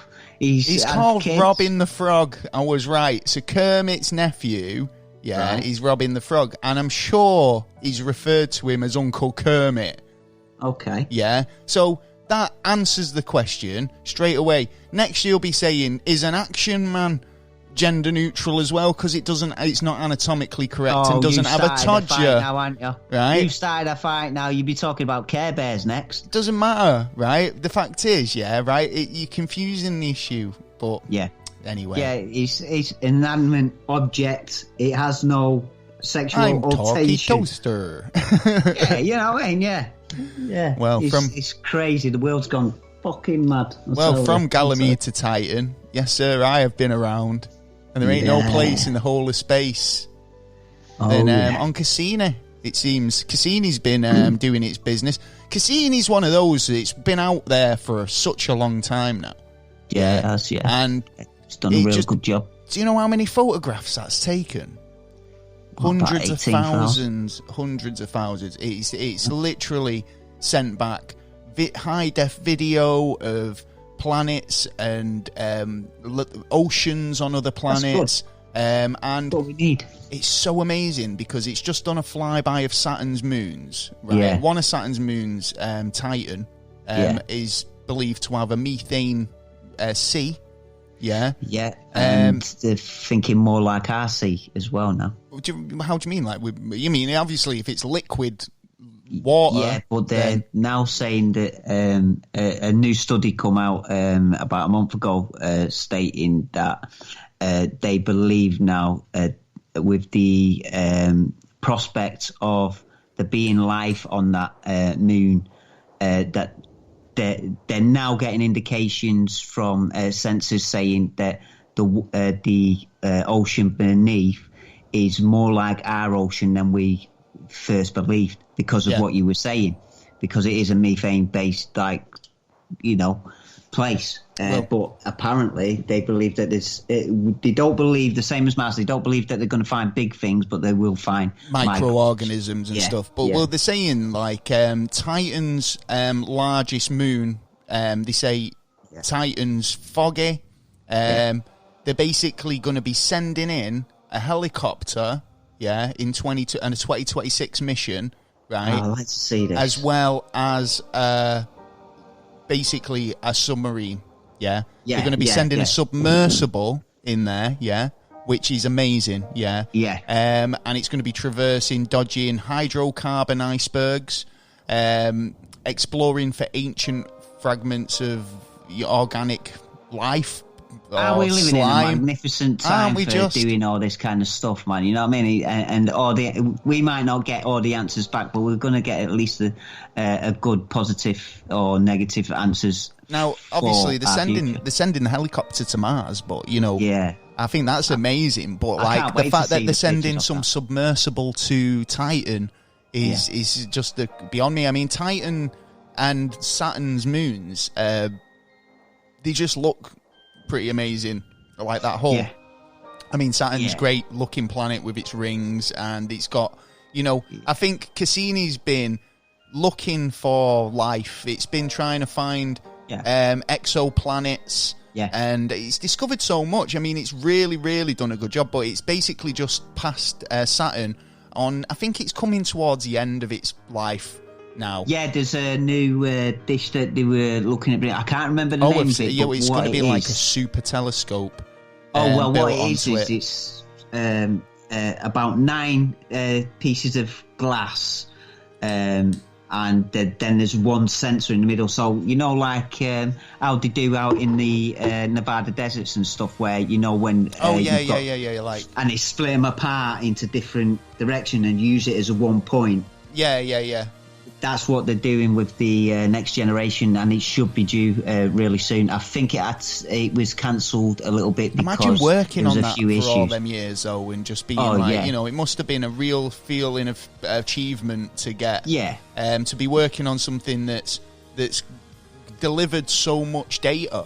And that's all you can use, really, isn't it? I mean, data, and the thing is, it must get frustrating knowing that you've sent out a piece of apparatus or a machine to do a job, and the technology's overtaken it by the time it's got to the place where you needed it to be, and it's like, do you know what? If we had what we had we have now, we'd get way better data. But it's just a case of like, you were a bit behind. You're going to be a bit behind, but now we can send this new new equipment to get the updated information. It just takes a long time. But it's like Voyager 1 and 2. Voyager 1 and 2 were only expected to last, I think it was I think it was 6 months, something like that.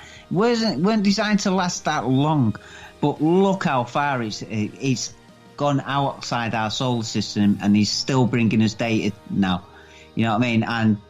And one of them's already been switched off, but he's still got power there, and it's still going on. You know what I mean? And it's amazing how, as well, one of the rovers, how they outlive all expectations. Do you know what I mean? They outperform every step. Well, some of them do, some of them not so much. But this is what we're saying about having this thing, and if this keeps developing the way it's going, where we have.